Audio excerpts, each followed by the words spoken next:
પ્રણામ પ્રણામ.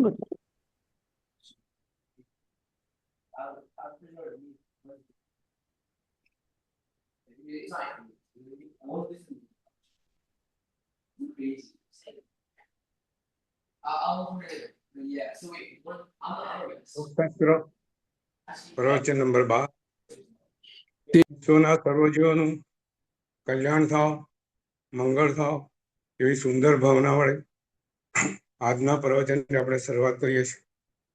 મંગલમ ભગવાન વીરો, મંગલમ ગૌતમ પ્રભુ, મંગલમ સ્થૂલભદ્રાધ્યાય, જય ધર્મોસ્તુ મંગલમ.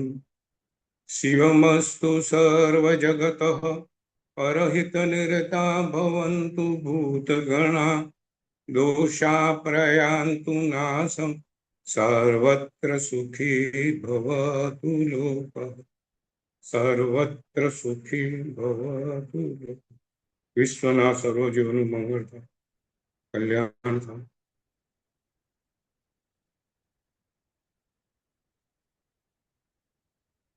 યોગની ધ્યાન વિધિમાં આપણે સંકલ્પથી ચાલુ કરતા હોઈએ છીએ. આ સંકલ્પ સિદ્ધિ શું છે? એક વખત સંકલ્પ લીધો, મનમાં નિર્ણય નક્કી કર્યો, પછી મહાપુરુષો એ સંકલ્પને કેવી રીતે આત્મસાત કરે છે. પોતાના પ્રાણ જાય પણ કરેલું મનનું ધારેલું એ સંકલ્પને છોડતા નથી. એક સુંદર કથાનક, સંકલ્પથી મોક્ષ મળેલો, એવી સુંદર વાત આપણા શાસ્ત્રોમાં આવે છે. એ સુંદર કથાનકથી આજના પ્રવચનની આપણે શરૂઆત કરીએ. 5 પાંડવોની વાત છે. આ 5 પાંડવોએ રાજ કર્યા પછી પોતે દીક્ષા લીધેલી છે. નેમિનાથ ભગવાન એ રીતે વિચરી રહ્યા છે અને 5 પાંડવો પોતે દીક્ષા લઈ અને તપ દ્વારા પોતાના પાપ કર્મોનો નાશ કરી રહ્યા છે. પોતે માસક શમન કરેલું છે અને વિહાર કરતા કરતા એ લોકો જુનાગઢ આવ્યા છે. જુનાગઢ આવે છે, માસક શમનને પાળવાનું બીજે દિવસ પારણું છે. અષાઢ સુદ સાતમનો દિવસ છે, પાંડવોનું પારણાનો દિવસ છે. બપોર પડી જાય છે. પાંડવ ગોચરી લઈ આવો એટલે આપણે તો પારણું કરીએ. અને વાત થતી હોય છે, ગોચરી લેવા માટે એક પાંડવ મુનિ બહાર જવાની તૈયારી કરે છે. ત્યાં સમાચાર મળે છે કે ગિરનાર ઉપર નેમિનાથ પ્રભુ પધાર્યા છે. પાંડવોને મનમાં થાય છે, જો ભગવાન પધાર્યા છે તો ભગવાનના વંદન કરીએ અને પછી આપણે પારણું કરીએ. શેખરભાઈ, માસક શમણ છે, પારણાનો દિવસ છે, ભગવાન આયાના સમાચાર છે અને 5 પાંડવો પોતે નિર્ણય કરે છે, મનમાં નક્કી કરે છે કે આવતીકાલે સવારે નેમિનાથ ભગવાનના આપણે વંદન કરી અને આપણે પારણું કરશું. વિધિ કંઈક જુદું જ વિચારતી હોય છે. નિર્ણય તો લીધેલો છે, નિર્ણયની પરીક્ષાનો વખત આવી જવાનો છે. 5 પાંડવોને કંઈ ખ્યાલ નથી. બીજી દિવસે સવારે તેઓ અષાઢ સુદ આઠમ છે, ગિરનાર પર ચઢે છે અને હદ વચ્ચે પહોંચે છે. ત્યાં જ સમાચાર મળે છે પૂર્ણિમાબેન, ઇન્દિરાબેન, નેમિનાથ પ્રભુ તો નિર્વાણ પામ્યા.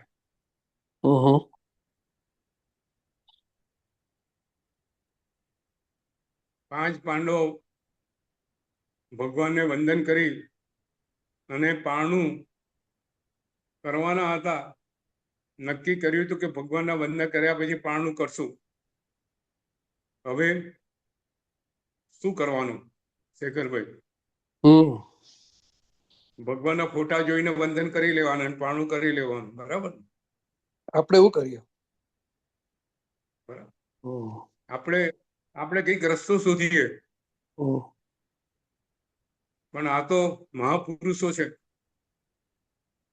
ભગવાન નથી, વંદન નથી, તો પારણાની વાત જ ક્યાં છે શેખરભાઈ? બરાબર.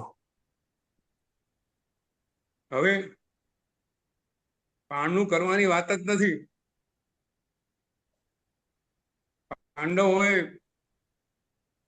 શત્રુંજય તીર્થનો છઠ્ઠો ઉદ્ધાર કરેલો છે, એટલે મનમાં વિચાર કર્યો કે હવે તો પારણું કરવું નથી, હવે તો આપણે અનશન કરશું. અને ક્યાં અનશન કરશું? શત્રુંજય પર જઈને. અને ત્યાંથી જુનાગઢ થી એ વખતની વાત છે, જયારે વલ્લભીપુર એની તળેટી હતી.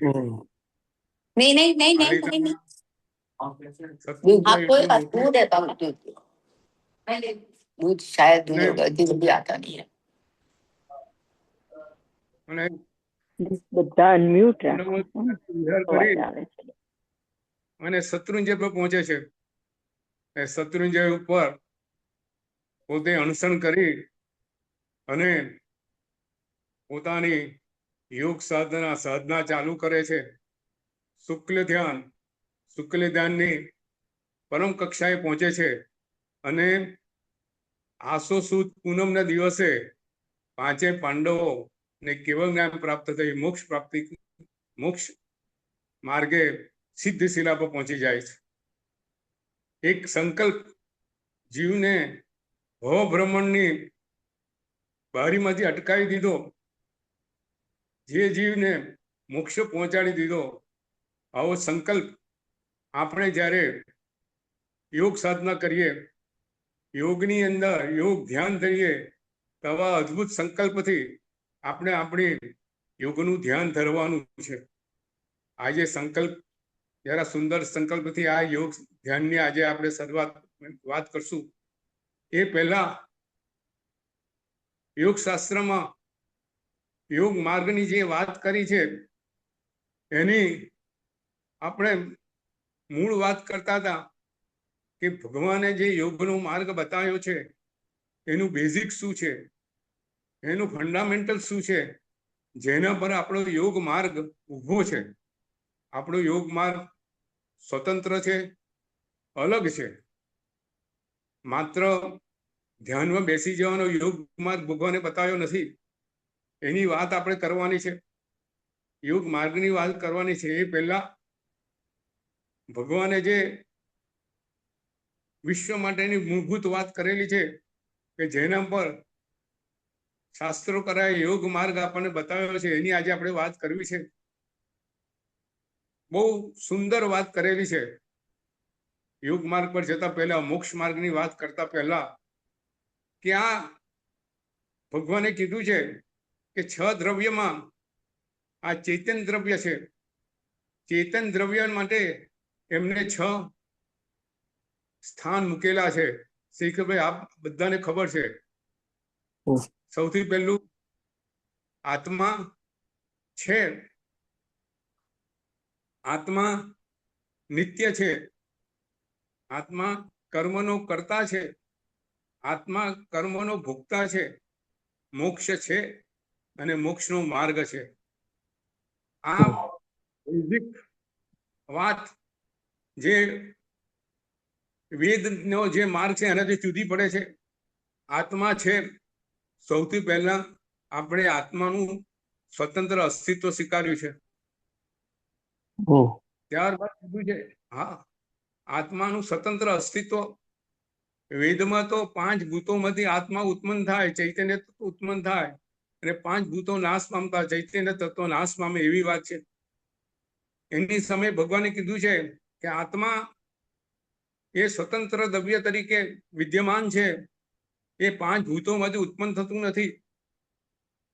ઓન ધ કોન્ટ્રરી, એ આત્મા પોતાના કર્મ દ્વારા 5 ભૂતોનું શરીર બનાવે છે. હમ શેખરભાઈ, હમ સંતોષબેન, હમ આપણી વાત સાવ અલગ છે અને યથાર્થ છે. ભગવાને પોતાના કેવલ જ્ઞાન દ્વારા વિશ્વને જે જોયું છે એની વાત ભગવાન કરી રહ્યા છે કે ભાઈ, તારું આ ચૈતન્ય તત્વ સ્વતંત્ર છે. તું જ શરીર બનાવે છે, તારા કર્મને આધારે શરીર બને છે અને તારું આયુષ્ય કર્મ પતતા તું બીજું શરીર ધારણ કરે છે. એટલે ચૈતન્ય તત્વ નિત્ય છે, હમ એને કોઈ બનાવવાનું નથી. બરાબર. ઈશ્વર બનાવતો નથી, ઈશ્વર એને મેન્ટેન નથી કરતો. કીધું છે પાછું કે આત્મ ચૈતન્ય તત્વ પોતે જડના સહારે કર્મો કરે છે. પોતાના સુખને માટે ચૈતન્ય તત્વ, આપણે બધા સુખની પાછળ, સુખની શોધમાં મન વચન ને કાયાના બધા યોગો કરીએ છીએ. આપણો વ્યવહાર, નાનામાં નાનો જીવ પોતાના આહાર માટે બહાર નીકળે છે એટલે કર્મો એ કરે છે. અને જે કર્મ કરે છે, ભગવાને કીધું છે કે કર્મ જે કરે છે એનું ફળ મળે મળે ને મળે. કોઝ એન્ડ ઇફેક્ટ, સાયન્સે પણ આ વાત સ્વીકારી છે. ક્રિયાની પ્રતિક્રિયા હોય, પ્રતિક્રિયારૂપ કર્મ આપણે ભોગવીએ છીએ. પરંતુ આ સંસાર એ દુઃખ છે. એમાં આ કર્મથી મળેલો સંસાર માત્ર દુઃખરૂપ છે, પરિણામે પણ દુઃખ છે અને પરંપરાએ પણ દુઃખ છે. જીવ, તું સુખની શોધમાં છું તો તારે આ કર્મોથી મુક્ત થવું પડશે. એટલે મોક્ષ છે, આ જીવની મુક્તિ છે, સંસારમાંથી મુક્તિ છે અને મોક્ષનો માર્ગ છે. બહુ સુંદર વાત કરેલી છે. મોક્ષનો માર્ગ, યોગનો માર્ગ, સાધનાનો માર્ગ આપણને ભગવાને બતાવેલો છે. ભગવાને આગળ કીધું છે કે આ જીવ, આ આત્મા એનું મુક્ત સ્વરૂપ છે. જો આત્માના મુક્ત સ્વરૂપની વાત વેદમાં નથી, પરમાત્મા તત્વ સાથે મળવાની વાત છે. આપણે ત્યાં આત્માનું મુક્ત સ્વરૂપ, આત્મા કર્મોથી જ્યારે મુક્ત બને છે ત્યારે અનંત જ્ઞાન, અનંત દર્શન, અનંત ચારિત્ર, અનંત વીર્ય, અનંત ગુણ, અનંત સુખ આનો માલિક છે. પોતાના મૂળ સ્વભાવમાં આવે છે અને આત્મા કર્મોથી મુક્ત થઈ અને સિદ્ધ શિલા ઉપર પહોંચે છે. બરોબર? બીજે સિદ્ધ શિલાનું વાત નથી. સંસારથી છેક ઉપર 14 રાજની ટોચ ઉપર આત્મા, મુક્ત આત્મા ત્યાં રહે છે. હવે એને સંસારમાં આવવાનું નથી. પરમાત્મા તત્વની આપણી વાત સાવ અનોખી છે. આત્મા પોતે અનંત જ્ઞાન અને અનંત સુખની અંદર, અવ્યાભાસ સુખની અંદર, ક્યાંય સુખ એનું હવે ઓછું થવાનું નથી અને અનંત સુખ સુધી આત્મા, આપણો જીવ એ મોક્ષ સુખને માણી રહ્યો છે. એ માને છે. એ આત્માનો મુક્ત સ્વભાવ, ભગવાને વાત કરી છે કે મોક્ષનો માર્ગ છે અને મોક્ષના માર્ગ દ્વારા એ માર્ગ પર તું પ્રયાણ કરીશ તો તું મુક્ત આત્મા બની શકીશ, સિદ્ધ શિલા પર પહોંચી શકીશ. જો ભગવાનની વાત કેવી છે, ખૂબ સુંદર છે. ભગવાન એવું નથી કીધું કે ભાઈ તું જૈન જાતિમાં છું, જૈન ધર્મ છે તો જ તને મોક્ષ મળશે, તું બ્રાહ્મણ છું તો જ તને મોક્ષ મળશે. મોક્ષ, મુક્ત થવું, દરેક આત્મા મુક્ત થઈ શકે છે. પોતે મોક્ષનો માર્ગ, કોઈ બી આત્મા મોક્ષના માર્ગ પર ચાલી શકે છે અને મુક્ત થઈ શકે છે. કોઈ લિંગ, સ્ત્રીલિંગને મુક્તિ ના મળે એવું છે શેખરભાઈ? આપણે નથી. નથી ને? ચંદનબાળા, મૃગાવતી મોક્ષે ગયા છે. મેતારિયા મુનિ શું હતા? ચામર હતા ને? મેતારિયા મુનિ ચામર હતા. બરાબર. કોઈ જાતિની વાત નથી. જુઓ, ધર્મ ભગવાનની વાત કેટલી વિશાળ છે. કોઈ જાતિ નહીં, કોઈ લિંગ નહીં, કોઈ ક્ષેત્ર નહીં. એવું કીધું છે કે ભાઈ ભારતને જન્મ લીધો તો જ મુક્તિ મળશે. ના. આ વાતમાં મહાવિદ્યામાં મુક્તિ મળે ને? મળે કે ના મળે? હમ કોઈ સ્થળ નહીં, કોઈ કાળ નહીં. શું અદ્ભુત વાત છે ભગવાન, કે કોઈ બી આત્મા આ મોક્ષના માર્ગ પર ચાલી શકે, તે મુક્ત થઈ શકે છે. આગળ ભગવાન વાત કરે છે, ખૂબ સુંદર વાત આજે આપણે કરવાની છે કે હે જીવ, જો તું કોઈ બી કાર્ય કરે છે ને, નીતિન છે, નીતિન મ્યુટ છે બધા. મ્યુટ છે. અચ્છા. જો કોઈ બી કાર્યનું આપણે ત્યાં છે ને, ખૂબ સુંદર ભગવાને સંતોષની વાત કરેલી છે ઇન્દિરાબેન. આપણે વાતને સમજીએ કે આપણો મોક્ષ માર્ગ કેમ શ્રેષ્ઠ છે. શ્રેષ્ઠ નથી, સચોટ છે. આપણે ત્યાં કોઈ બી કાર્ય સફળ થાય એના માટે 5 વાત કરેલી છે કે આ 5માંથી કોઈ બી એક વસ્તુ કાર્ય કરે ત્યારે કાર્યની સફળતા મળે. આપણે ત્યાં આ વાત બીજી ક્યાંય આ વાત નથી. સૌથી પહેલું એ દ્રવ્ય. બરાબર ને સંતોષબેન? દ્રવ્ય, કાળ એટલે સ્વભાવ, કાળ પછી ભવિતવ્યતા, ભવિતવ્યતા, પુરુષાર્થ, કર્મનો કર્મ. ઉદય અને છેલ્લું પુરુષાર્થ. પુરુષાર્થ. બરાબર. જો કોઈ બી કાર્યની સફળતા માટે આ 5માંથી કોઈ બી એક પ્રાયોરિટી પર હોય અને એને કારણે કોઈ બી કાર્યની સફળતા થાય. બરાબર. દાખલો સમજીએ એટલે ખ્યાલ આવે કે ભાઈ ઘઉંના દાણા લીધા, બરાબર. હવે એમાંથી આપણે ઘઉં વાવી અને ઘઉંનું વાવેતર કરીને ઘઉં ઉત્પન્ન કરવા છે, તો ઘઉંના માટે ઘઉં જ જોઈએ, બરાબર ને? યોગ્ય દ્રવ્ય જોઈએ, બરાબર. અચ્છા, હવે કાળ. હવે ઘઉંને તમે ઉનાળાની ગરમીમાં વાવો તો ઉગે ના ઉગ્યું. ના. એને તો વરસાદનું પાણી પડે અને જમીન પોચી થાય તો યોગ્ય સમય આવે ત્યારે ઘઉંને વાવવા પડે, બરાબર. કાળ, બરાબર. યોગ્ય કાળ ના હોય તો કામ ના થાય, બરાબર છે. હવે આગળ ભવિતવ્યતા. તમે ખાતર નાખ્યું, પાણી નાખ્યું, જોડે ખેતર છે ને તમારું ખેતર છે, બરાબર છે. હવે બંને સરખી મહેનત કરી છે, બંનેનો ઘઉંનો પાક સરખો જ ઉતરે કે ઓછો તો ઉતરે?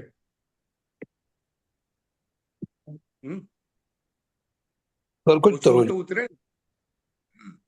છોકરાઓ બંને હોશિયાર હોય, બંનેનો પહેલો નંબર આવે? ના આવે.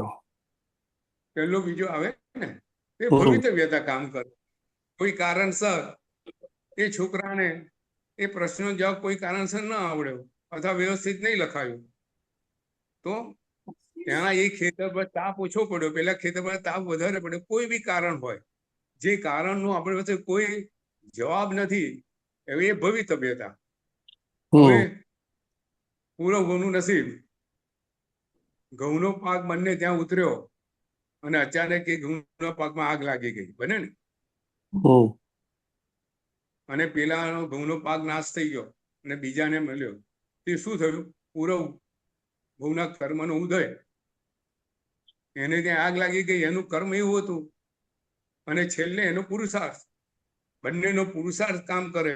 એક જણ ઘઉંના વ્યૂ વાવી અને બેસી જાય, ખાતર પાણી વાવે નહીં, નિંદણ કરે નહીં, તેને ત્યાં ઘઉં ઓછા ઉગે કે વધારે ઉગે? ઓછા ઉગે. તો આ 5નું સંયોજન થાય ત્યારે કાર્યની સફળતા મળે, બરાબર. હવે જો આ થોડી ટેકનિકલ વાત છે અને સમજવાનો પ્રયત્ન કરીએ કે ભગવાને જે વાત આપણને સમજાઈ છે આ યોગ માર્ગ પર જવાની. ભગવાને કીધું છે કે જો તમને આ દ્રવ્ય તો સારું મળી ગયેલું છે, હવે દ્રવ્ય તમારા હાથમાં છે નહીં બીજું વધારે કરવાનું, બરાબર. ઘઉંનો દાણો આવી ગયો તો આવી ગયો, બરાબર. બરાબર. તમારા હાથમાં નથી, બરાબર. હમ સમય તમારા હાથમાં છે. તમે સમય ઉનાળાને બદલે ચોમાસું લાવી શકો શેખરભાઈ? ના લાવી શકે. ના. એટલે દ્રવ્ય તમારા હાથમાં નથી, કાળ તમારા હાથમાં નથી, ભવિતવ્યતા તમારા હાથમાં નથી, અને પૂરો ભરોનો કર્મ ઉદય બી તમારા હાથમાં નથી. તો તમારા હાથમાં શું રહ્યું છે? પુરુષાર્થ. પુરુષાર્થ. હમ તો ભગવાન કહે છે કે યોગ માર્ગ પર જવા માટે હે જીવ તારે પુરુષાર્થ કરવાનો છે. માત્ર પુરુષાર્થથી તું મોક્ષના માર્ગ પર ચાલી શકીશ. આપણે ત્યાં ભગવાને જે માર્ગ બતાવ્યો છે આખો પુરુષાર્થનો માર્ગ છે. હમ વીરતી ધર્મનો માર્ગ છે. એમાં જીવે પુરુષાર્થ કરવાનો છે. કારણ કે એનો મનુષ્ય ભોગ તો મળી ગયો છે, દ્રવ્ય આવી ગયું છે, કાળ છે, પંચમ કાળ છે. ભગવાનનું નામ, ભગવાનની મૂર્તિ, ભગવાનની વાણી આપણી પાસે હજુ હાજર છે. ભવિતવ્યતા આપણને ખબર નથી. પૂર્વભવના કર્મની હિસાબે જૈન કુળ મળેલું છે, જૈન ધર્મ મળેલો છે. હવે એનાથી સારું ઉદય આપણો કયો હોઈ શકે? હવે શું કરવાનું રહ્યું આપણે? માત્ર પુરુષાર્થ. આ ખૂબ અગત્યની વાત છે. બીજા ધર્મોમાં લખ્યું છે કે ભાઈ કરે છેલ્લે ભગવાન જ નક્કી કરશે. બરાબર? આખું જીવન તું ગમે તે કરે, જો ભગવાનની કૃપા હશે તો તારો બેડો પાર જશે. આપણે આ વાત નથી. હે જીવ, તારે તારા પુરુષાર્થથી જ તારે યોગના માર્ગ પર ચાલવાનું છે અને સફળતા મેળવવાની છે. ખૂબ સુંદર વાતો ભગવાને યોગ માર્ગને સમજવા માટે આપણને કરેલી છે. એટલે આગળ ખૂબ સુંદર વાત કરતા કે છે શાસ્ત્રકારો કે માત્ર ચિત્તવૃત્તિનો નિરોધ એ કઈ મોક્ષનો માર્ગ નથી. શેખરભાઈ, ખૂબ સુંદર. સંતોષબેન, ઇન્દિરાબેન, માત્ર જો પતંજલિ યોગની અંદર યોગની વ્યાખ્યા આપતા શું વાત કરી છે? યોગ એટલે શું? ચિત્તવૃત્તિનો નિરોધ. બરાબર છે? પતંજલિમાં યોગની વ્યાખ્યા આપતા શું કીધું? યોગ એટલે ચિત્તવૃત્તિનો નિરોધ. આપણે કીધું છે ચિત્તવૃત્તિનો નિરોધ એ મોક્ષનો માર્ગ નથી.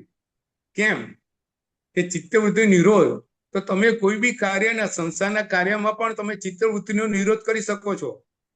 તમારું મન ત્યાં સ્થિર થઈ શકે છે. ઓન ધ કોન્ટ્રરી, બીજી રીતે એવું કહીએ કે સંસારના કાર્યમાં જ આપણું મન સ્થિર રહેતું હોય છે. બરાબર કે નહીં શિખર? બરાબર, એકદમ બરાબર. તો ચિત્ત, માત્ર ચિત્ત નિરોધ એ કઈ મોક્ષનો માર્ગ નથી. આપણે ત્યાં યોગ શાસ્ત્રમાં કલિકાલ સર્વજ્ઞ હેમચંદ્ર સ્વામી મહારાજે ખૂબ સુંદર વાત કરી છે કે સંકલિત ચિત્તનો નિરોધ, સંકલિત ચિત્ત છે એની વૃત્તિનો નિરોધ એ મોક્ષ માર્ગ છે. એટલે અશુભ કાર્યો, અર્થ ધ્યાન ને રૌદ્ર ધ્યાન એ બી ચિત્તવૃત્તિનો નિરોધ છે. એની તમે ધર્મ ધ્યાન ને શુક્લ ધ્યાન એ મોક્ષ માર્ગ છે. એટલે આપણે ત્યાં ધર્મ ધ્યાન ને શુક્લ ધ્યાન એના પર મોક્ષ માર્ગની વાત કરેલી છે. એ મોક્ષ માર્ગની અંદર આપણે વાત કરતા કરતા આજે ખૂબ સુંદર વાત કરવાની છે. ભગવાને ગઈ વખત વાત કરેલી કે યોગ માર્ગની અંદર દર્શન, જ્ઞાન અને ચારિત્ર, સમ્યક દર્શન, સમ્યક જ્ઞાન અને સમ્યક ચારિત્ર એ મોક્ષનો માર્ગ છે. તો કેવી રીતે? ખૂબ સુંદર વાત શાસ્ત્રકારોએ લખેલી છે કે ભાઈ સમ્યક જ્ઞાન હશે, જો આપણી પાસે જ્ઞાન હશે ને તો વિષયમાં શ્રદ્ધા આવશે. બરાબર કે નહીં? જેમ આપણું જ્ઞાન વધે તેમ જે તે વિષયમાં આપણી શ્રદ્ધા વધતી જાય. બરાબર ને? એના પર અનુશીલન કરીએ, અનુપ્રેક્ષા કરીએ. જેમ જેમ જ્ઞાન વધે તેમ તેમ શ્રદ્ધા વધે, ને જેમ જેમ શ્રદ્ધા વધે તેમ આપણા આચાર કેવા થાય? મજબૂત થતા જાય ને. ભગવાનની વાતો પર આપણી શ્રદ્ધા વધે તો ભગવાને જે યોગ માર્ગ બતાવ્યો છે એના પર આપણી શ્રદ્ધા કેવી અદ્ભુત થઈ જાય. આપણે યોગ માર્ગને પછી છોડીએ. ભગવાને બતાવેલો માર્ગ, આપણને ભગવાને બતાવેલી જ્ઞાન, એના પર શ્રદ્ધા પહોંચે તો આપણો યોગ માર્ગ, આપણો આચાર માર્ગ સુંદર બને. બરાબર છે. બીજી વાત ભગવાને કરેલી છે કે જ્ઞાન હોય પણ આચાર ના હોય તો કાર્યની સફળતા ન મળે. માત્ર જ્ઞાનથી મોક્ષ માર્ગ પર જવાતું નથી. કોઈ બી કાર્યની સફળતા માટે જ્ઞાન પછી આચારમાં મૂકવું જ પડે. તો આપણને આચાર માર્ગ ભગવાને બતાવ્યો છે કે આત્માએ પુરુષાર્થ કરી એ આચાર માર્ગ અપનાવવાનો છે. અને આચાર માર્ગમાં હજુ આપણને બે માર્ગ બતાવ્યા છે કે વાત કરેલી, એક સર્વવૃત્તિ માર્ગ અને દેશવૃત્તિ માર્ગ. તો સંયમ માટે સર્વવૃત્તિ માર્ગની વાત કરેલી છે. ગઈ વાત કરેલી કે સર્વવૃત્તિ માર્ગ એ 5 મહાવ્રતોનું પાલન, પંચાચારનું પાલન, પછી 5 ઇન્દ્રિયોમાંથી મુક્તિ, વિષયોમાંથી પાછું ખેંચવાનું, 9 બ્રહ્મચર્યની વાત, 5 સમિતિ અને 3 ગુપ્તિ. બરાબર. એ 36 એવા આચારનો માર્ગ સર્વવૃત્તિમાં બતાવ્યો છે. તો આપણને ત્યાં દેશ શ્રાવક માટે દેશવૃત્તિઓને આપણે દેશવૃત્તિ માર્ગની આપણે વાત કરવાની છે. તો દેશવૃત્તિ માર્ગની અંદર ભગવાને જે આચારો બતાવ્યા છે યોગ માર્ગ પર જવાના, ખૂબ સુંદર ભગવાને બતાવ્યા છે. સૌથી પહેલું તો જે સર્વવૃત્તિમાં બી છે 6 આવશ્યક. બરાબર. આપણને 6 આવશ્યકની વાત કરેલી છે. જો 6 આવશ્યક યોગ માર્ગ પર ચાલવા માટેના કારણ છે, જેનાથી તમે યોગ માર્ગ પર આગળ વધી શકો. 6 આવશ્યક યોગ માર્ગ માટે કેવી રીતે આપણને મદદ કરે છે એની આપણે વાત કરશું. પણ 6 આવશ્યક કયા છે? સામાયિક 24 સત્તો વંદન પરિક્રમા કૌશક, સામાયિક 14 સત્તો, વાંદણા, કૌશક, પચકાણ. બરાબર છે. બરાબર. તો આ 6 આવશ્યક ભગવાને કીધું છે કે 6 આવશ્યક તારે આ જીવને કર્મમાંથી મુક્તિ કરવા માટે, તારા કર્મ બંધન ઓછા. આપણો માર્ગ જો સંવર અને નિર્જરાનો છે. આપણી દરેક ક્રિયા કાં તો કર્મનું સંવર કરશે, કાં તો કર્મને નિર્જરા કરશે, કાં તો નવા કર્મ બાંધવા નહીં દે અને જે બાંધેલા કર્મોને તોડશે. ત્યારે જ કર્મમાંથી આપણને મુક્તિ મળશે. બરાબર. બરાબર. તો 6 આવશ્યક સામાયક, પછી 24 સત્તો વંદન પરિક્રમા, વાંદણા, પ્રતિક્રમણ, કૌશક, પચકાણ ને પચકાણ. બરાબર. આપણે એની વાત આજે એમાં આગળ વધવાનું છે કે એની અંદર 6 આવશ્યકમાં કેવી રીતે યોગ છે. એ ઉપરાંત બીજી વાત કરવાની છે. એ ઉપરાંત ભગવાને શ્રાવકને 12 વ્રતો આપેલા છે. બરાબર. જો આ બધા આપણા આચારના માર્ગો છે. 5 આચારો કયા કયા? જ્ઞાનાચાર, દર્શનાચાર, ચારિત્રાચાર, તપાચાર ને વીર્યાચાર. આ 5 આચારો, પછી 12 વ્રતો અને 6 આવશ્યક. આ આપણા આચાર માર્ગ છે. એ આચાર માર્ગ પર જેમ જેમ આગળ જઈશું તેમ તેમ આપણે મોક્ષની નજીક પહોંચતા જઈશું. અને વધારે સુંદર વાત, જો 12 વ્રતો કયા કયા છે? સંતોષબેન, ઇન્દિરાબેન? 5 અનુવ્રત, બરાબર. પછી 4 ગુણવ્રત, 3 ગુણવ્રત, 3 ગુણવ્રત, 4 શિક્ષા વ્રત, 4 શિક્ષા વ્રત. આપણે આનું બહુ લાંબાણમાં નથી લેવાનું. આપણે થોડી થોડી વસ્તુ, એની બેઝિક વસ્તુ સમજવાનો પ્રયત્ન કરશું. જો 12 વ્રતો, 6 આવશ્યક અને 5 આચારો. આપણે ત્યાં યોગ સાધનાના માર્ગની અંદર આ 3 વસ્તુ આપણને ભગવાને બતાવેલી છે. એ આપણો આચાર માર્ગ છે અને એ આચાર માર્ગ દ્વારા આપણે એ આચાર માર્ગે ચાલી અને યોગ સાધના કરવાની છે. બરોબર? યોગ આપણે ત્યાં ભગવાને આપણે જેમ વાત કરીએ ને તેમ તેમ વાત યાદ આવે. ભગવાને કીધું છે કે જીવ કર્મ ક્યારે બાંધે શેખરભાઈ? કશાય. હા, સમયે સમય બાંધે. બરાબર. સમય એવો છે કે આપણે કર્મ બાંધ્યા વગર રહી શકીએ? સમયે સમય આપણે કર્મ બાંધીએ છીએ ને? સાથે સાથે સાત કર્મ બાંધીએ છીએ. સાથે સાત કર્મ બાંધીએ છીએ. તો એ કર્મ ના બંધાય માટે આપણે ક્યારે જાગૃત રહેવું જોઈએ? એક ક્ષણ. દરેક સમયે જાગૃત થઈશું તો કર્મ બંધાશે? ઓછા બંધાશે. ઓછા બંધાશે. એટલે તો સંકિત જીવ ઓછા કર્મ બાંધે છે. અને કર્મ બાંધવો, એનું બાંધેલા કર્મ ભારે હોતા નથી. અનંતા ન બંધી કર્મ બાંધતો નથી સંકિત જીવ. કારણ કે સંકિત જીવ સંસારમાં પણ રહીને એની ક્રિયા પ્રત્યે જાગૃત છે. મેં કઈ બહુ સુંદર વાત કરેલી કે માતાના પેટમાં ગર્ભ હોય અને બાળક માતાના પેટમાં હોય અને માતા જે કઈ ક્રિયા કરે ત્યારે એનું ધ્યાન ક્યાં હોય? એના બાળક પ્રત્યે હોય ને? ઉઠતા બેસતા ખાતા પીતા નહાતા ધોતા એનું ધ્યાન ક્યાં હોય? બાળક. બરાબર.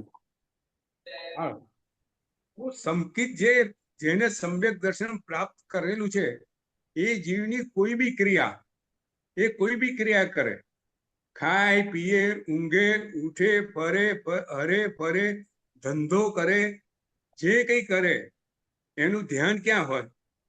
કે મારા આત્માનું કલ્યાણ અહિત ના થાય. આત્માની જાળવણી એમાં હોય. એના કારણે શું થાય? એ જે કર્મો બાંધે એ કર્મો અનંતાને બંધીને ના બાંધે. બરાબર છે? આપણે વાત એ કરતા હતા કે જીવ સમયે સમયે કર્મ બાંધે છે. તો આપણો આચાર કેવો જોઈએ? સમય સમયનો હોવો જોઈએ. સમયનો હોવો જોઈએ ને? એટલે ભગવાને જે માર્ગ બતાવ્યો છે એ તમારી સંપૂર્ણ જાગૃતિ હોય. એટલે તો ભગવાને ગૌતમ સ્વામીને કીધેલું શું કે હે ગૌતમ, તું એક સમયનો પણ પ્રમાદ ન કરીશ. ભગવાને જે આપણે કરવાની છે એક એક વસ્તુ યોગ માર્ગને આપણે સમજવાનો પ્રયત્ન કરશું. ભગવાને બહુ સુંદર વાત કરેલી છે કે ભાઈ તું યોગ માર્ગ પર ચાલે છે તો તું ક્યાં પહોંચ્યો? એ જીવ ક્યાં પહોંચ્યો એના માટેના બી આપણને ભગવાને માર્કિંગ આપેલા છે, સ્થાન આપેલા છે. એવું મુંબઈ જતા હોઈએ, બરાબર છે, તો રસ્તામાં વડોદરાથી નીકળીએ તો સુરત આવે તો ખબર પડે ભાઈ 140 કિલોમીટર ગયા છે. બરાબર. પછી વલસાડ આવે, વાપી આવે, એમ તેમ આપણને ખબર પડે કે મુંબઈથી નજીક પહોંચી રહ્યા છે. એમ આપણને આપણે યોગ માર્ગ પર ચાલતા હોઈએ ત્યાર પછી ક્યાં સુધી પહોંચ્યા છે અને આગળ શું બાકી છે એનો માપદંડ, માઇલસ્ટોન ભગવાને આપણને શેમાં બતાવ્યા છે સંતોષભાઈ?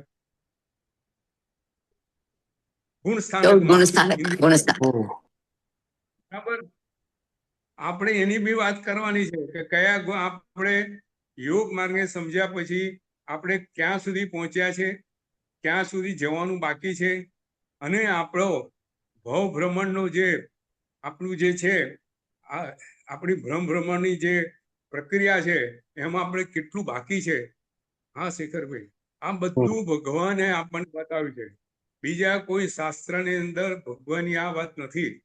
આ જે ગુણસ્થાનકની વાત ભગવાને જે કરી છે, આત્માના ગુણ, આત્મા કયા સ્થાને પહોંચ્યો, કયા માઇલસ્ટોન પર આત્મા પહોંચ્યો છે અને હવે શું બાકી છે. ખૂબ સુંદર વાતો 14 ગુણ સ્થાનમાં કરેલી છે. આપણે જો 7:46 થઈ છે, હવે આપણે ધ્યાનની પ્રક્રિયા પર જઈશું. પણ આવતી વખત 6 આવશ્યકમાં યોગ કેવી રીતે છે, પછી 8 ગુણ સ્થાનકમાં યોગ કેવી રીતે છે, પંચાચારમાં યોગ કેવી રીતે છે, એ બધી વાત કરવાની છે. બરોબર છે. અને ગુણ સ્થાનક શેખરભાઈ થોડું હું ડિટેલિંગમાં લઉં છું. આ બધું જો યોગ શાસ્ત્ર બધું આપેલું છે. જરૂરી છે. શાસ્ત્રની અંદર હા કલિકાલ સર્ગને ભગવંતે પંચાચાર ને બધી વાતો લખેલી છે. એટલે આપણે એ જ વાતો સમજવાનો પ્રયત્ન કરવાનો છે. પણ જરા એને ત્યાં ખૂબ લંબાણમાં આપેલું છે. એના મોટા મોટા 3 થી 4 પ્રકરણો છે. આપણે થોડું ટૂંકાણમાં પણ મૂળભૂત વાસ્તવ સમજવાનો પ્રયત્ન કરીશું એમાં. અને આપણે ધ્યાનની પ્રક્રિયા પર આપણે આગળ વધશું. 7:50 થવાય છે, એટલે આપણે હવે ધ્યાન ચાલુ કરશું. ધ્યાનની પ્રક્રિયા જો આજે એક સુંદર સંકલ્પ મેં લખેલો છે. એ સંકલ્પ પહેલા હું વાંચી જઉં છું, બોલી જઉં છું. આ બધાએ સંકલ્પ સાંભળજો. આપણી યોગનું ધ્યાન, યોગ સાધનામાં જતા પહેલા આપણે આ સંકલ્પ મનની અંદર વિચારવાનો છે. મનની અંદર એ સંકલ્પ ધારી અને આપણે ધ્યાન પર આગળ જવાનું છે. આ સંકલ્પ ભક્તિ યોગાચાર્ય યશવી મહારાજ સાહેબ એમની સંકલ્પ પોથીમાં બતાવેલો છે. એના પરથી આપણે લીધેલો છે. તો આપણે પહેલા સંકલ્પ હું બોલી જઉં છું, બધા સાંભળજો, પછી તમને લખીને મોકલીશ. અનંત ઉપકારી તીર્થંકર ભગવંતોએ ભવ ભ્રમણનો છુટકારો મેળવવા આપણને ધ્યાનનો માર્ગ બતાવેલો છે. આ ધ્યાનના માર્ગ પર હું ચાલી અંતરયાત્રા કરીશ, સહાનુભૂતિ કરીશ અને દિવ્ય આનંદનો અનુભવ કરીશ. એ માટે હું મારા શરીરને સ્થિર રાખું છું. મારા મનને સંકલ્પ વિકલ્પોમાંથી મુક્ત કરી મનને સ્થિર રાખી અને હું મારા અંતરયાત્રામાં જોડાઉં છું. જ્યાં સુધી હું આ અંતરયાત્રામાં છું ત્યાં સુધી મારું કાયા, મારું મન હું સ્થિર રાખું છું. આ સંકલ્પ વડે આપણે યોગની અંદર આગળ વધવાનું છે. મનની અંદર બધા સંકલ્પ હું ફરીથી બોલું છું. બધાએ સંકલ્પ આંખો મીચી મનમાં સંકલ્પ કરે અને ત્યાર પછી પોતે સૌથી પહેલા પોતાનું શરીર, કોઈ બી આસન, પોતાને જે આસન ફાવતું હોય તે, સ્વસ્તિકાસન, વજ્રાસન, સુખાસન, પદ્માસન, આપણે પર્યંકાસન બતાવ્યું છે.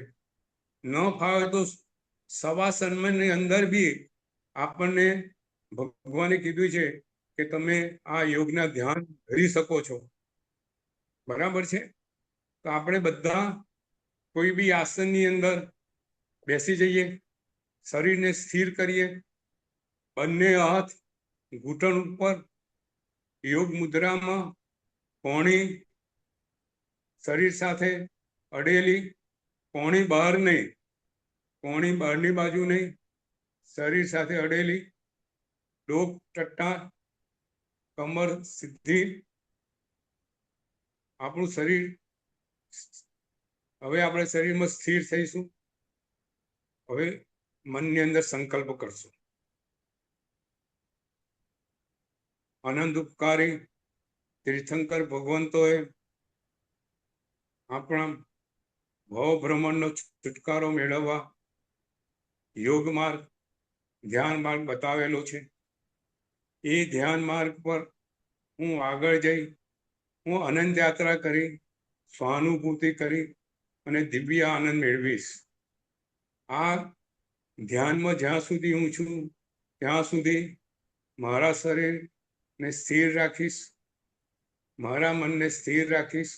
સંકલ્પ વિકલ્પો પછી દૂર રહી અને હું અનંત યાત્રામાં જઈશ. હું જ્યાં સુધી ધ્યાનમાં છું ત્યાં સુધી મારી કાયાને સ્થિર રાખું છું, મનને સ્થિર રાખું છું. આપણી આંખો બંધ છે. હવે આપણે આપણા શરીરમાં ક્યાંય તણાવ નથી. આપણે આપણા શરીરને એક શિથિલીકરણની ક્રિયા કરવાની છે. આપણું ધ્યાન જમણા પગના અંગૂઠે છે. આપણો પગનો અંગૂઠામાં કાંઈ તણાવ નથી. પગની આંગળીઓમાં કાંઈ તણાવ નથી. ધ્યાન એડી પર આવે છે. પંજામાં ક્યાંય તણાવ નથી. પગમાં ક્યાંય તણાવ નથી. પગના મસલ્સો બધા સહજ અવસ્થામાં છે. હવે આપણું ધ્યાન ઘૂંટણ પર આવે છે. ઘૂંટણમાં ક્યાંય તણાવ નથી. પગના સાથળમાં ક્યાંય તણાવ નથી. ડાબા પગના અંગૂઠા પર આપણું ધ્યાન છે. અંગૂઠામાં ક્યાંય તણાવ નથી. પગની આંગળીમાં તણાવ નથી. સહેજ હલાઈને આપ જોઈ શકો છો. પગના પંજામાં તણાવ નથી. પગની એડી હલાવો. પગની એડીમાં ક્યાંય તણાવ નથી. ઉપર પગમાં કોઈ તણાવ નથી.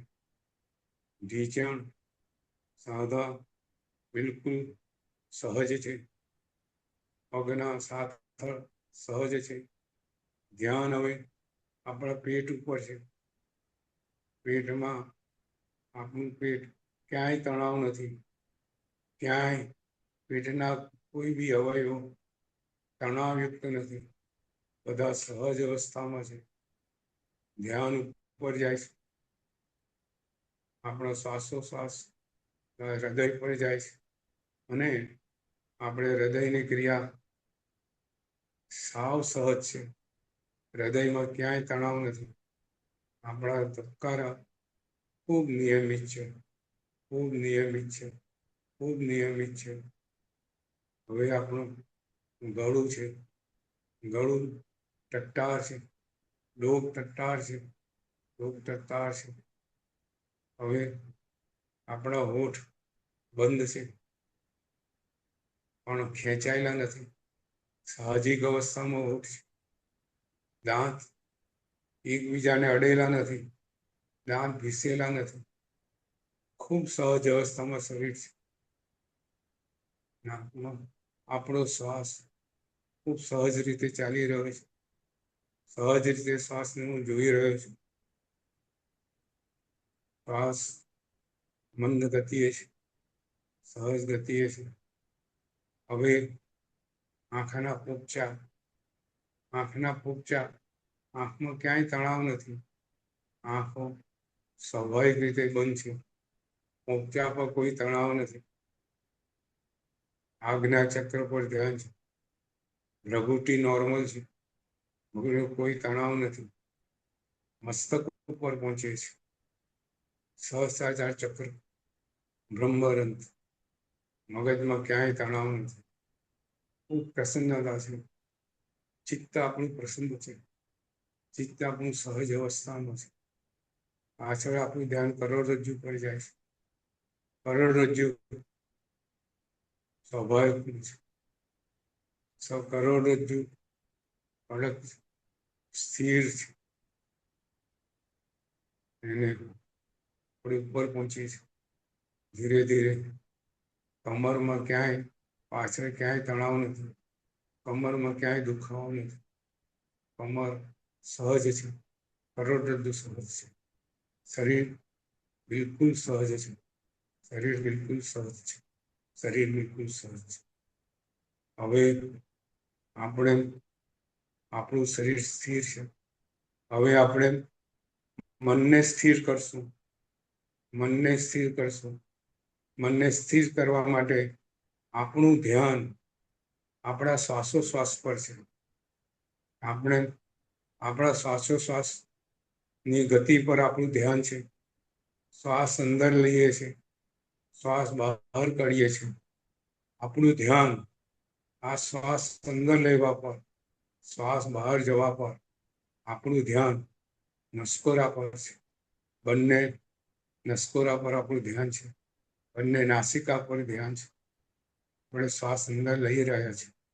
શ્વાસ બહાર જઈ રહ્યો છે. હા, આપણે 2 મિનિટ સુધી આશરે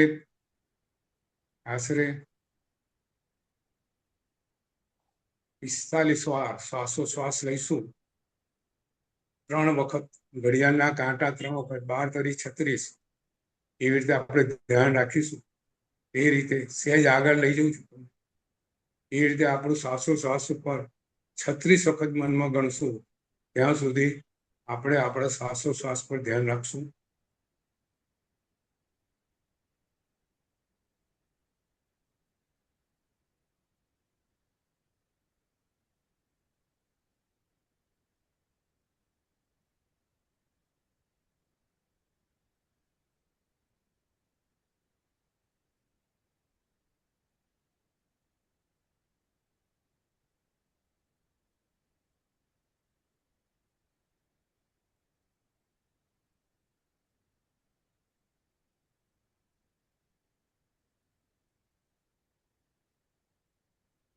શ્વાસ અંદર જઈ રહ્યો છે, શ્વાસ બહાર નીકળી રહ્યો છે.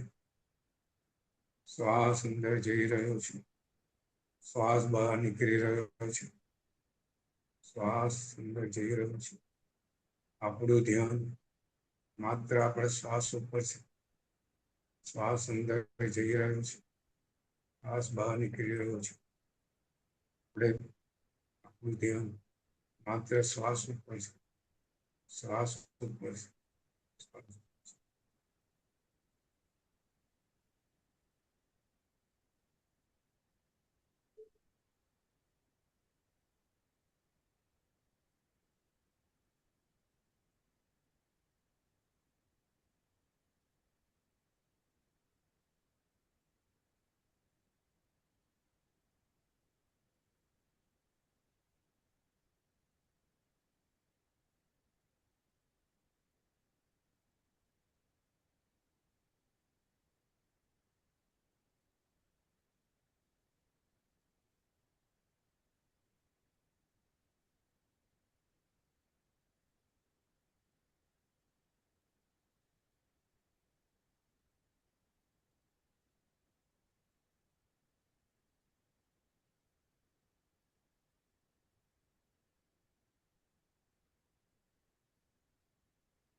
આપણું મન બિલકુલ સ્થિર છે. મનની અંદર શ્વાસોશ્વાસ સિવાય બીજા કોઈ વિચારો આવતા નથી. વિચાર આવે છે તો ફરી પાછા આપણે આપણા શ્વાસોશ્વાસ ઉપર મનને સ્થિર કરીએ છીએ. હવે આપણે દીર્ઘ શ્વાસ લેવાનો છે. શ્વાસ ખૂબ ઊંડે સુધી ઉદર પટલ સુધી લેવાનો છે. છાતી સુધી શ્વાસ ભરવાનો છે. 1 થી 5 ગણી અને શ્વાસને લેવાનો. પૂરક છે ત્યાં સહેજ વાર રોકાવાનું અને પછી ત્યાંથી દીર્ઘ શ્વાસ છોડવાનો. છાતીમાંથી છોડતા છોડતા ઉદર પટલ સુધી પહોંચવાનું. ફરી પાછળ ત્યાં રેચક પૂર્ણ થાય ત્યાં સહેજ વાર રોકાવાનું. ફરી પાછો શ્વાસ લેવાનો. આવી રીતે દીર્ઘ શ્વાસ આપણે દીર્ઘ શ્વાસ એની બી આપણે ગણતરી કરશું અને દીર્ઘ શ્વાસ આપણે 36 વાર લઈશું. ત્યાર પછી આપણે ભાવ પ્રાણાયામ કરવાનો છે. આપણે દીર્ઘ શ્વાસ 36 ને બદલે આજે 12 વખત કરશું અને ત્યારબાદ ભાવ પ્રાણાયામ આપણે ચાલુ કરશું. માત્ર 12 વાર દીર્ઘ શ્વાસ પૂરો.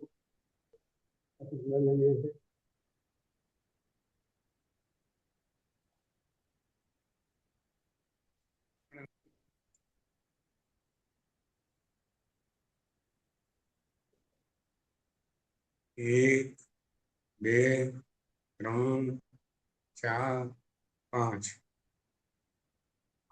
શ્વાસ છોડીએ છીએ.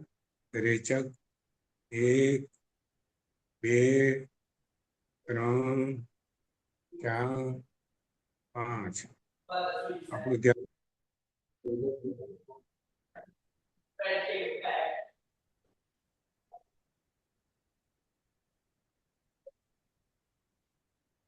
ઉદર પટેલ પર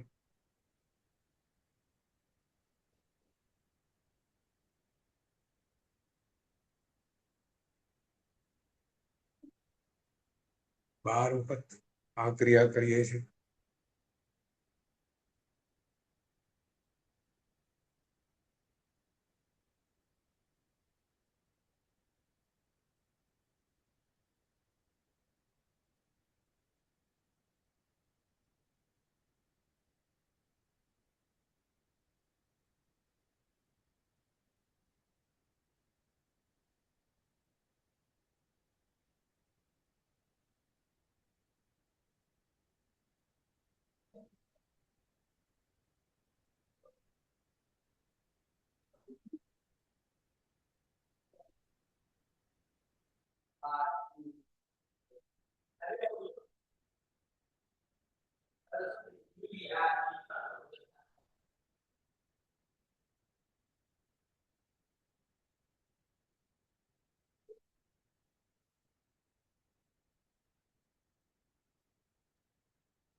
હવે આપણે ભાવ પ્રાણાયામ કરશું. ભાવ પ્રાણાયામ આપણા શ્વાસ સાથે પ્રાણ અંદર જઈ રહ્યો છે, એની સાથે શુભ ભાવો જઈ રહ્યા છે. શુભ ભાવો અંદર જઈ રહ્યા છે અને જ્યારે શ્વાસ બહાર કાઢીએ ત્યારે અશુભ ભાવો બહાર નીકળી રહ્યા છે. આ ક્રિયા આપણે 5 મિનિટ કરશું. મૂળ આ 10 મિનિટ કરવાની ક્રિયા છે. તમારી પાસે સમય જે રીતે હોય એ રીતે અભ્યાસ આ ભાવ પ્રાણાયામનો આપણે કરવાનો છે. ભાવ પ્રાણાયામથી આપણા ભાવ આપણા નિર્મળ બને છે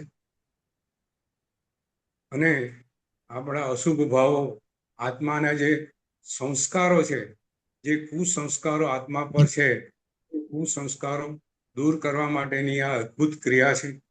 એ ક્રિયા આપણે ખૂબ સારી રીતે કરશું. શ્વાસ આપણો અંદર જઈ રહ્યો છે. શ્વાસ સાથે ઉપસમ ભાવ જઈ રહ્યો છે. ઉપસમ ભાવના પૂતગળો આપણી અંદર જઈ રહ્યા છે. આપણે ઉપસમ ભાવ ધરી રહ્યા છે. ખૂબ શાંત બની રહ્યા છે. ખૂબ શાંત બની રહ્યા છે. શ્વાસ બહાર નીકળી રહ્યો છે. સાથે ક્રોધ નીકળી રહ્યો છે. આપણો અહંકાર નીકળી રહ્યો છે. આપણો માન નીકળી રહ્યો છે. અશુભ ભાવો નીકળી રહ્યા છે. આપણે શ્વાસ અંદર જઈ રહ્યા છે. ખૂબ શાંત ભાવના પૂતગળો અંદર જઈ રહ્યા છે. આપણે શાંત બની રહ્યા છે. આપણે શાંત બની રહ્યા છે. ક્રોધ બહાર નીકળી રહ્યો છે. આપણે ક્ષમા ભાવ આપણામાં આવી રહ્યો છે. શાંત ભાવ અંદર જઈ રહ્યા છે. શાંત ભાવના પૂતગળો અંદર જઈ રહ્યા છે. ઉપશમ ભાવના પૂતગળો અંદર જઈ રહ્યા છે. ક્રોધ બહાર નીકળી રહ્યો છે. ક્રોધ બહાર નીકળી રહ્યો છે. ક્ષમા પાન આપણે બની રહ્યા છે. શાંત ભાવ અંદર જઈ રહ્યો છે. શાંત ભાવના પૂતગળો અંદર જઈ રહ્યા છે. શાંત ભાવના પૂતગળો આત્મા પર જઈ રહ્યા છે. શાંત બની રહ્યા છે. ખૂબ શાંત, ખૂબ શાંત. ક્રોધ આપણો નીકળી રહ્યો છે. ક્રોધ નીકળી રહ્યો છે. ક્રોધ નીકળી રહ્યો છે. આપણું ધ્યાન અશુભ ભાવોમાં નીકળવાનું, શુભ ભાવોમાં રહેવાનું. આપણો આત્મા શુભ ભાવથી ભાવિત બની રહ્યો છે. અશુભ ભાવ નીકળી રહ્યા છે. આ ભાવ પ્રાણાયામ નીકળે ખૂબ સહજ રીતે, અત્યંત ધ્યાનપૂર્વક, અત્યંત ભાવપૂર્વક આપણે કરી રહ્યા છીએ.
હવે આપણે ત્રીજા ચરણ પર પહોંચશું. પહેલું ચરણ આપણું મનને સ્થિર કરવાનું, બીજું ચરણ ભાવ પ્રાણાયામ અને ત્રીજું ચરણ અજપા જાપ. આપણે અજપા જાપ આજે 2 મિનિટ કરશું ને ત્યારબાદ આપણે અંતરયાત્રા ચાલુ કરશું. અજપા જાપ. અજપા જાપનું આપણો જાપનો મંત્ર છે 24 જીનવરા તિથ્યરામે પશ્યંતુ. 24 જીનવરા તિથ્યરામે પશ્યંતુ. 24 જીનવરા તિથ્યરામે પશ્યંતુ. આપણે આ જાપ આજે 48 વાર મનમાં કરશું. શ્વાસ લેતી વખત 24 જીનવરા, સાપ છોડતી વખત તિથ્યરામે પશ્યંતુ. શ્વાસ અંદર લેતી વખત 24 જીનવરા, શ્વાસ છોડતી વખત તિથ્યરામે પશ્યંતુ. આવું આપણે 24 વખત કરશું. 24 ભગવાન, 24 તીર્થંકર, 24 વખત કરશું. મનની અંદર 24 જીનવરા તિથ્યરામે પશ્યંતુ. શ્વાસ અંદર લેતા 24 જીનવરા, શ્વાસ છોડતા તિથ્યરામે પશ્યંતુ. 24 વાર આપણે કરશું.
હવે આપણે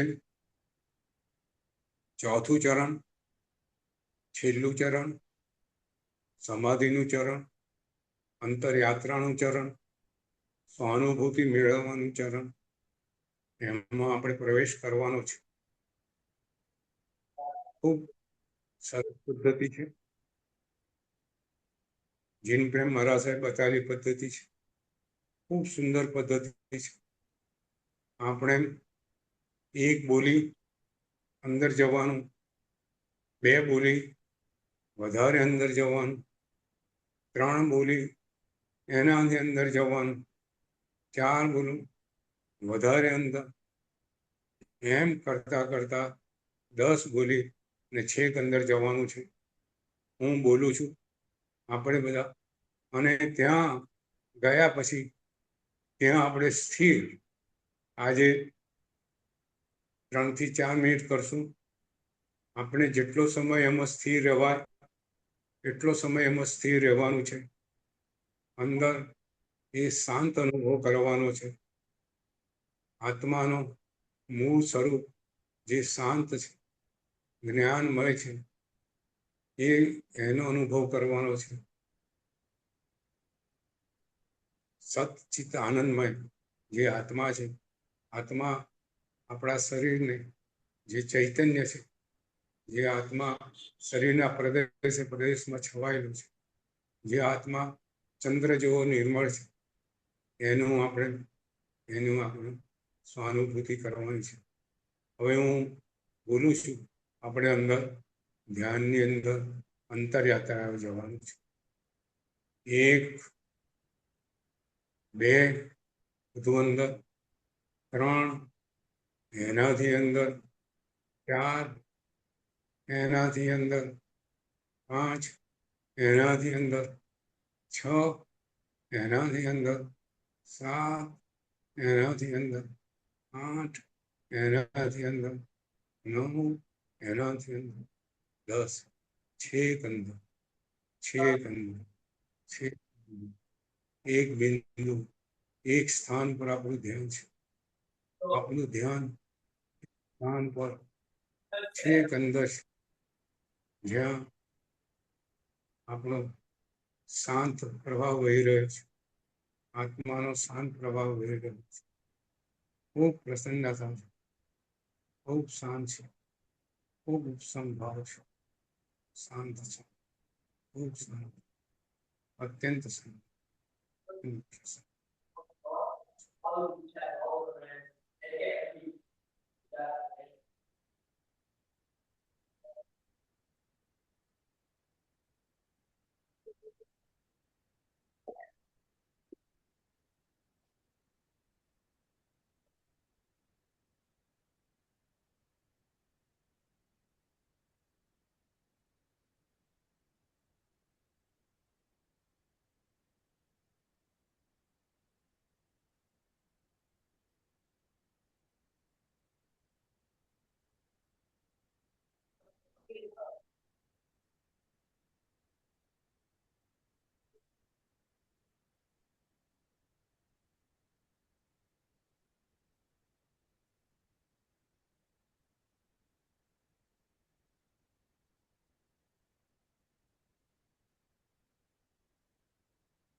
ધ્યાનમાંથી બહાર આવવા માટે ધીરે ધીરે આપણું ધ્યાન અંદરથી બહાર લાવવાનું છે.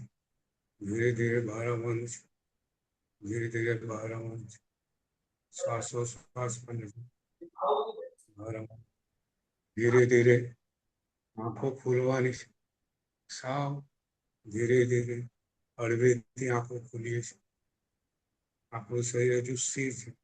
સહેજ શરીરનું હલન ખૂબ હળવાશ અનુભવીએ છીએ. ખૂબ શાંતિ, ખૂબ હળવાશ, ખૂબ પ્રસન્ન. સર્વે ધ્યાનમાંથી બહાર આવો.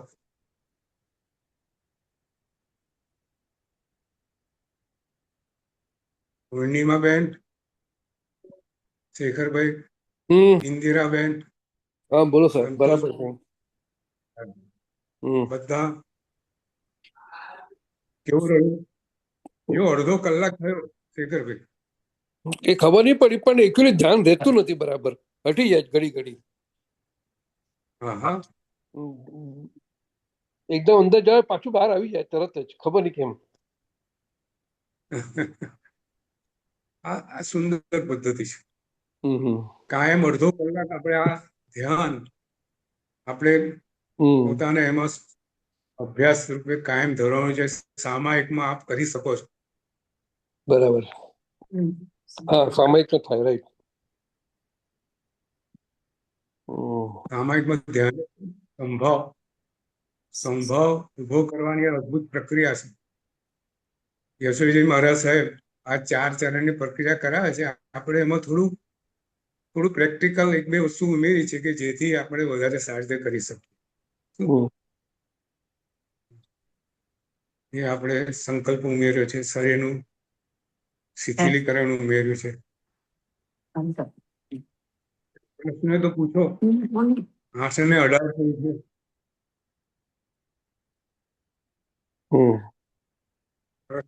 કશો ઇન્દિરાબેન, સંતોષબેન,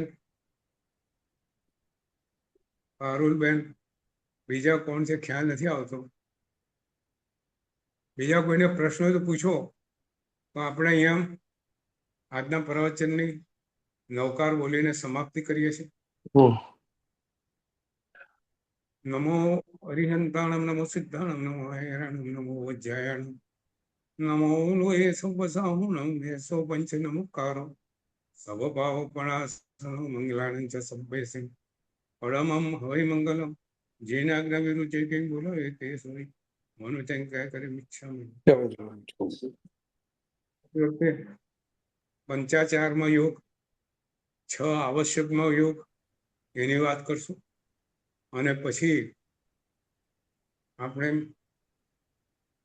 6 આવશ્યક, 55 બરાબર છે, અને શ્રાવકના 12 વર્તો એની વાત કરશું. એમાં યોગ કેટલીક વસ્તુ કોમન છે કે આપણે આમ એને જલ્દી પસાર કરી દઈશું. આ યોગની વાત સમજી લઈશું અને પછી યોગ માર્ગમાં માઇલસ્ટોન આપણે ક્યાં પહોંચ્યા છે, કેવી રીતે જાણવું, એ ગુણ સ્થાનક દ્વારા સમજવાનો પ્રયત્ન કરશું. બરાબર છે. અને પછી ધારણા, જે મુખ્ય વાત છે યોગ શાસ્ત્રમાં, કઈ કઈ ધારણાઓ, જે 5 ધારણાઓ છે, આ ધારણા અને ધ્યાન એ આપણે શીખવાનો પ્રયત્ન કરશું. બરાબર છે. પ્રણામ. સર્વને પ્રણામ. પ્રણામ.